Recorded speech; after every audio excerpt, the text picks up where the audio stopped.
নমস্কাৰ ষ্টুডিঅ'ত মই কন্দৰ প্ৰকোপে ডাঙৰ খবৰ দিব বিচাৰিছোঁ। এই মুহূৰ্তত কাৰ্বি আংলঙৰ ডালমৰাত ভয়ংকৰ ঘটনা সংঘটিত হৈছে। প্ৰচণ্ড বানে উটুৱাই লৈ গৈছে এখন প্ৰকাণ্ড লোৰ দলং। হাহাকাৰ অৱস্থায় বিৰাজ কৰিছে সমগ্ৰ অঞ্চলবাসী। আতংকিত হৈ পৰিছে। বান শিবিৰলৈ তেওঁলোকে ঢাপলি মেলিছে। তেওঁলোকৰ ঘৰত বানে প্ৰৱেশ কৰিছে। চাৰিওফালে জীৱ জন্তু পশুধনৰ মাজত হাহাকাৰ অৱস্থায় বিৰাজ কৰিছে। সা সম্পত্তি এৰি থৈ ঢাপলি মেলিছে এতিয়া জনতাই। চাৰিওফালে কেৱল বান দেখিবলৈ পোৱা গৈছে। যেনিয়ে চাই তেনিয়ে বান দেখিবলৈ পোৱা গৈছে। নদীৰ তাণ্ডৱত এতিয়া সকলো আৰ্তনাদ দেখিবলৈ পোৱা গৈছে সৰ্বসাধাৰণ জনতাৰ। সবিশেষ জনাইছো ডাঙৰ খবৰ আমি দৃশ্যাংশ দেখুৱাইছো। ভয়ংকৰ বানৰ কোবত উটি গৈছে এখন বৃহৎ লোহাৰৰ দলং। মানে বুঢ়াইছে বহু অঞ্চল মানে বুঢ়াই পেলাইছে। কাৰ্বি আংলঙৰ দলামৰাত বিপুলত লৈ তাণ্ডৱ লীলা দেখিবলৈ পোৱা গৈছে। উটুৱাই লৈ গৈছে দলং। আমি দৃশ্যাংশ দেখুৱাইছো টাইম নেটৰ দৰ্শকক, এক্সক্লুচিভ দৃশ্যাংশ টাইম নেটৰ দৰ্শকক দেখুৱাইছো। এখন প্ৰকাণ্ড দলং আছিলে। ইফালৰ পৰা ইখন গাঁৱৰ পৰা সিখন গাঁও সংযোগ কৰিছিলে প্ৰকাণ্ড দলংখনে।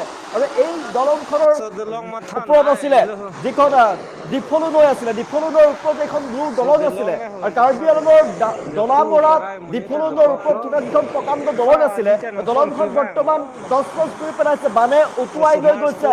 বানে ভাঙি পেলালে এখন প্ৰকাণ্ড লোৰ দলং। আৰু সমগ্ৰ অঞ্চল এই মুহূৰ্তত বানত প্লাবিত হৈ পৰিছে। মানুহৰ মাজত হাহাকাৰ অৱস্থায় বিৰাজ কৰিছে। বোকাখাতৰ সমীপৱৰ্তী কাৰ্বি আংলঙৰ দলামৰাত এই ঘটনা সংঘটিত হৈছে। আশ্ৰয় শিবিৰলৈ ঢাপলি মেলিছে অঞ্চলবাসী। নেৰানেপেৰা বৰষুণৰ ফলতে ডিফলু নৈ উটুৱাই লৈ গৈছে দলামৰাৰ দলংখন। আৰু চাৰিওফালে হাহাকাৰ অৱস্থায় বিৰাজ কৰিছে। আমি দৃশ্যাংশ দেখুৱাইছো, এক্সক্লুচিভ দৃশ্যাংশ টাইম এইটৰ দৰ্শকক আমি দেখুৱাইছো। দলামৰাত ভয়ংকৰ ঘটনা। কাৰ্বি আংলঙৰ দলামৰাত ভয়ংকৰ ঘটনা সংঘটিত হৈছে। বানে উটুৱাই লৈ গৈছে দলংখন। আশ্ৰয় শিবিৰলৈ এই মুহূৰ্তত ঢাপলি মেলিছে এতিয়া বানাক্ৰান্ত লোকে। বানত সৰ্বসাৰা হৈ পৰিছে। মানুহৰ ঘৰ দুৱাৰ বানত ডুব গৈছে। পশু পক্ষী ইতিমধ্যে বানত কক বগাইছে। এই মুহূৰ্তত সা সম্পত্তি য'তেই যেনেকৈ যিয়ে যেনেকৈ পৰে তাতে এৰি থৈ গৈছে। আৰু বান শিবিৰলৈ তেওঁলোকে প্ৰাণ ৰক্ষাৰ বাবে ঢাপলি মেলা দেখিবলৈ পোৱা গৈছে। হাহাকাৰ অৱস্থায় বিৰাজ কৰিছে কাৰ্বি আংলঙৰ দলামৰাত ডিফলু নৈত তাণ্ডৱ লীলা। এই মুহূৰ্তত প্ৰচণ্ড বৰষুণ হৈছিলে। প্ৰচণ্ড বৰষুণৰ ফলতে হাহাকাৰ অৱস্থায় বিৰাজ কৰিছে। এই মুহূৰ্তত আমি টাইম এইটৰ দৰ্শকক দেখুৱাইছো কাৰ্বি আংলঙৰ দলামৰাত ডিফলু নৈৰ তাণ্ডৱ লীলা চলিছে। উটুৱাই লৈ গৈছে দলং। বৃহৎ দলং আছিলে এখন লোহাৰ দলং। ইফালৰ পৰা ইফাললৈ সংযোগী দলং আছিলে। ইখন গাঁৱৰ পৰা সিখন গাঁৱৰ মানুহৰ যাত্ৰাৰ এখন একমাত্ৰ সম্বল আছিলে। আৰু সেই দলংখন এই মুহূৰ্তত প্ৰচণ্ড বানে উটুৱাই লৈ গৈছে। কেৱল সেয়াই নহয়, মানুহৰ ঘৰ দুৱাৰ ইতিমধ্যে বানৰ কবলত তছনছ কৰি পেলাইছে। মানুহৰ ঘৰ দুৱাৰ হাহাকাৰ অৱস্থায় চাৰিওফালে বিৰাজ কৰিছে। মানুহৰ পশুধনৰ মৃত্যু হৈছে। বানত কক বকাইছে। এই মুহূৰ্তত সাঁতুৰি নাদুৰি মানুহে নাৱেৰে হ'লেও নিজক বচাবৰ বাবে প্ৰাণ তাকি দৌৰিছে। এই মুহূৰ্তত আশ্ৰয় শিবিৰলৈ গৈছে যিয়ে যেনেকৈ পাৰে, হাতত বস্তু লৈ যিয়ে যেনেকৈ পাৰে, যি প্ৰয়োজনীয় সামগ্ৰী সেই সামগ্ৰী লৈ কোনোবাই ঢাপলি মেলিছে, কোনোবাই হয়তো একো ল'বলৈ পোৱা নাই। নিজৰ প্ৰাণ ৰক্ষা কৰি পাৰত অৱস্থানটো আমি দেখিবলৈ পাইছো। দৃশ্যাংশ দেখুৱাইছো। এফালৰ পৰা নদীৰ পাৰ খহিছে, ইফালৰ বানত কক বগাইছে সমগ্ৰ গাঁওবাসী। আৰু তেওঁলোকে আশ্ৰয় শিবিৰলৈ ঢাপলি মেলিছে নিজৰ প্ৰাণ ৰক্ষাৰ বাবে।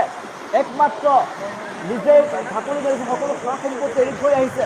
সকলো সা সম্পত্তি ঘৰতে এৰি থৈ আহিছে। পশুধন তাতে যিয়ে যেনেকৈ পাৰিছিলে, য'ত যেনেকৈ আছিলে এৰি থৈ আহিছে।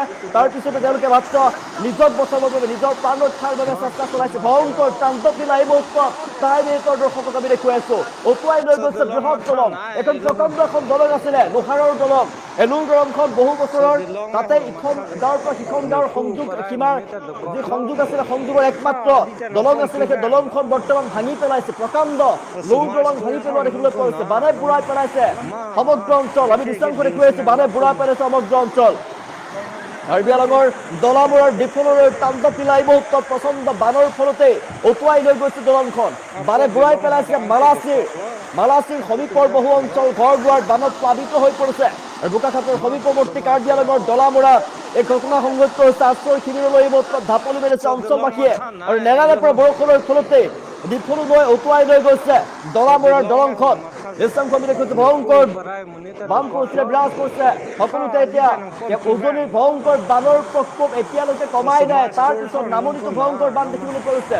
উত্তৰ অসমৰ বহুতো অঞ্চল বানত প্লাবিত হৈ পৰিছে। সমান্তৰালভাৱে কাৰ্বি আংলঙৰ ফালেও এতিয়া ভয়ংকৰ বান দেখিবলৈ পোৱা গৈছে। কাৰ্বি আংলঙৰ যি দলামৰা যি ঠাই আছে, দলামৰাত এতিয়া বানৰ তাণ্ডৱ লীলা চলিছে। আশ্ৰয় শিবিৰলৈ ঢাপলি মেলিছে এতিয়া অঞ্চলবাসীয়ে। নেৰানেপেৰা বৰষুণৰ ফলতে ডিফলু নৈয়ে উটুৱাই লৈ গৈছে দলামৰাৰ দলংখন। আমি এক্সক্লুচিভ দৃশ্যাংশ দেখুৱাইছো টাইম এইটৰ দৰ্শকক।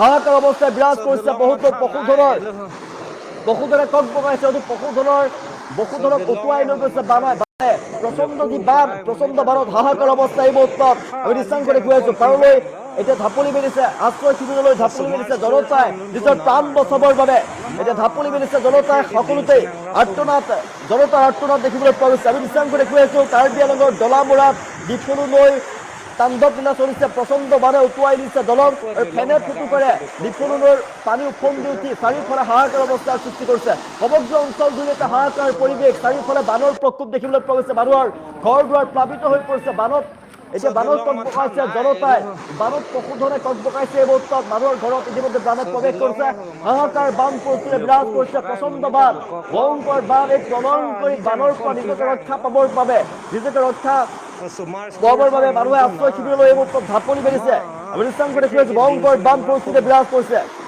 উজনিত কেইবাখনো জিলা চাৰিখনকৈ জিলা বান পৰিস্থিতিয়ে বিৰাজ কৰি আছে আৰু বান পৰিস্থিতি মাৰ নাযাওঁতে দেখিবলৈ পোৱা গৈছে পুনৰ এইফালে কাৰ্বি আংলঙত ভয়ংকৰ বান পৰিস্থিতি দেখিবলৈ পোৱা গৈছে দৃশ্যাংশ আমি দেখি আছো সকলো লোকে নিজক প্ৰাণ ৰক্ষাৰ বাবে ঢাপলি মেলিছে আশ্ৰয় শিবিৰলৈ ঢাপলি মেলা দেখিবলৈ পোৱা গৈছে তাণ্ডৱ লীলা চলিছে প্ৰকাণ্ড লুৰ দলং উটুৱাই লৈ গৈছে বানে প্ৰচণ্ড সোঁতে উটুৱাই লৈ গৈছে প্ৰকাণ্ড যি লুৰ দলং আছিলে দীৰ্ঘদিনৰ পৰা ইখন গাঁৱৰ পৰা সিখন গাঁৱলৈ সংযোগ আছিল ইফালৰ পৰা সিফালে মানুহ অহা যোৱা কৰিছিলে এই প্ৰকাণ্ড যি লুৰ দলংখন সেই দলংখন এই বস্তু ভাঙি পেলাইছে তছনছ কৰি পেলাইছে তাৰপিছতে হাহাকাৰ অৱস্থা দৃশ্যাংশ দেখুৱাইছো কাৰ্বি আংলঙৰ ডলামুৰাত ডিফলু নৈৰ তাণ্ডৱ লীলা প্ৰচণ্ড বানত উটি গৈছে দলং জলমগ্ন হৈ পৰিছে এই মুহূৰ্তত বহু অঞ্চল কাৰ্বি আংলং জিলাৰ ডলামুৰাত প্ৰকৃতিৰ ভয়ংকৰ ৰূপ দেখিবলৈ পোৱা গৈছে নেৰানেপেৰা বৰষুণৰ ফলতে ডিফলু নৈ ফেনে ফুটুকাৰে পানী বাঢ়ি আহিছে বিস্তীৰ্ণ অঞ্চল বানৰ কবলত পৰিছে এই মুহূৰ্তত প্ৰচণ্ড বানৰ সৈতে ডলামুৰাৰ বহুতো স্থানত এতিয়া প্ৰৱেশ কৰিছে গুৰুত্বপূৰ্ণ যিখন দলং আছিলে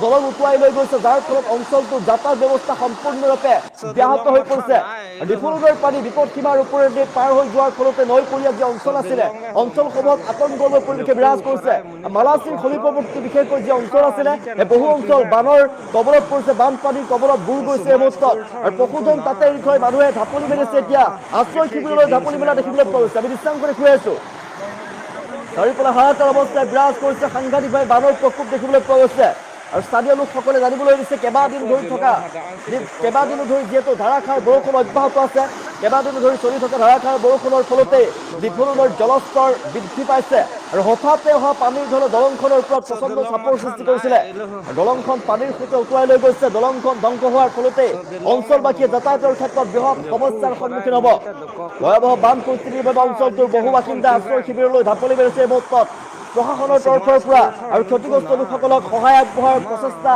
চলাইছে মুহূৰ্তত উদ্ধাৰ আৰু সাহায্য অভিযানৰ বাবেও ব্যৱস্থা গ্ৰহণ কৰিছে আৰু সাৱধান হওক সমগ্ৰ অঞ্চলবাসী সাৱধান থাকক এই অঞ্চল প্লাবিত হৈ পৰিছে এতিয়া বানত কক বগাইছে জনতাই সাৱধানে থাকক অধিক ভয়ংকৰ পৰিস্থিতি বিৰাজ কৰিব পাৰে অঞ্চলৰ বাসিন্দাসকলে সুৰক্ষিত স্থানলৈ গুচি যাওক আশ্ৰয় শিবিৰলৈ গুচি যাওক কিয়নো ভয়ংকৰ বান পৰিস্থিতি বিৰাজ কৰিছে এই মুহূৰ্তত ডিফলু নৈৰ আকস্মিক তাণ্ডৱৰ ফলতে পুনৰ পাহাৰীয়া নৈপৰীয়া অঞ্চলসমূহত বান নিয়ন্ত্ৰণ আৰু স্থায়ী আন্তঃগাঁথনি নিৰ্মাণৰ প্ৰয়োজনীয়তা ওপৰত প্ৰশ্ন উত্থাপন হৈছে এই মুহূৰ্তত ৰাইজে শীঘ্ৰেই ক্ষতিগ্ৰস্ত দলংখন পুনৰ নিৰ্মাণ কৰাৰ দাবী জনাইছে এই মুহূৰ্তত ৰাইজৰ ফালৰ পৰা দাবী জনোৱা হৈছে যে আশ্ৰয় শিবিৰত তেওঁলোকে থাকিব তেওঁলোকক সাহায্য প্ৰদান কৰাৰ বাবে আহ্বান জনাইছে প্ৰশাসনলৈ আমি দৃশ্যাংশ দেখিছো মানুহৰ ঘৰৰ ভিতৰতে পানীয়ে প্ৰৱেশ কৰিছে আৰু যিয়ে যেনেকৈ পৰা আশ্ৰয় শিবিৰলৈ গুচি গৈছে মানুহৰ পশুধন তাতে এৰি থৈ মানুহ তাৰ পৰা গুচি গৈছে সা সম্পত্তি পশুধন এৰি থৈ মানুহে ঘৰ দুৱাৰ এৰি থৈ গুচি গৈছে আৰু সাংঘাতিকভাৱে বানৰ প্ৰকোপ দেখিবলৈ পোৱা গৈছে প্ৰচণ্ড বানে যি লোহাৰ দলংখন দীৰ্ঘদিনৰ পৰা আছিলে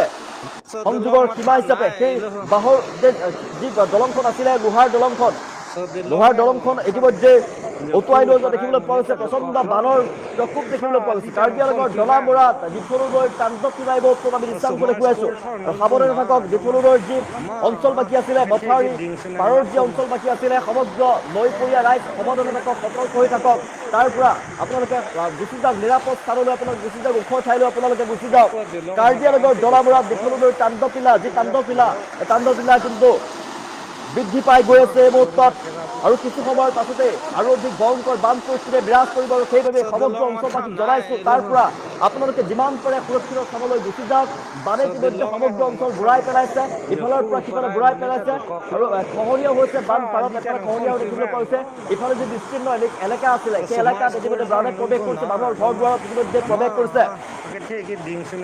সাৱধানে থাকক, সতৰ্ক হৈ থাকক, গুচি যাওক, সুৰক্ষিত স্থানলৈ আপোনালোকে গুচি যাওক, প্ৰয়োজনীয় যি বস্তু আছে প্ৰয়োজনীয় বস্তু লৈ গুচি যাওক। এই মুহূৰ্তত পশুধন কেনেদৰে বচাব পাৰে আপোনালোকে গুচি যাওক। যদি পশুধনক বচাব নোৱাৰে তেনেহ'লে নিজেই প্ৰাণ ৰক্ষাৰ বাবে আপোনালোকে তাৰ পৰা গুচি যাওক নিৰাপদ স্থানলৈ। আৰু প্ৰশাসনৰ ফালৰ পৰা যিমান পাৰে সহায় আগবঢ়োৱাৰ প্ৰতিশ্ৰুতি প্ৰদান কৰিছে। বাৰু নিজেই আশ্ৰয় শিবিৰলৈ ইতিমধ্যে গুচি গৈছে, যিয়ে যেনেকৈ পাৰে আশ্ৰয় শিবিৰলৈ এই মুহূৰ্তত গুচি যোৱা দেখিবলৈ পোৱা গৈছে। দৃশ্যাংশ দেখিছোঁ কাৰ্বি আংলঙৰ ডলামৰা দিখৰু নৈৰ তাণ্ডৱ লীলা আমি দৃশ্যাংশ দেখুৱাই আছো। প্লাবিত হৈ পৰিছে বিস্তীৰ্ণ অঞ্চল, প্ৰচণ্ড মানে উটুৱাই লৈ গৈছে লুৰ দলং।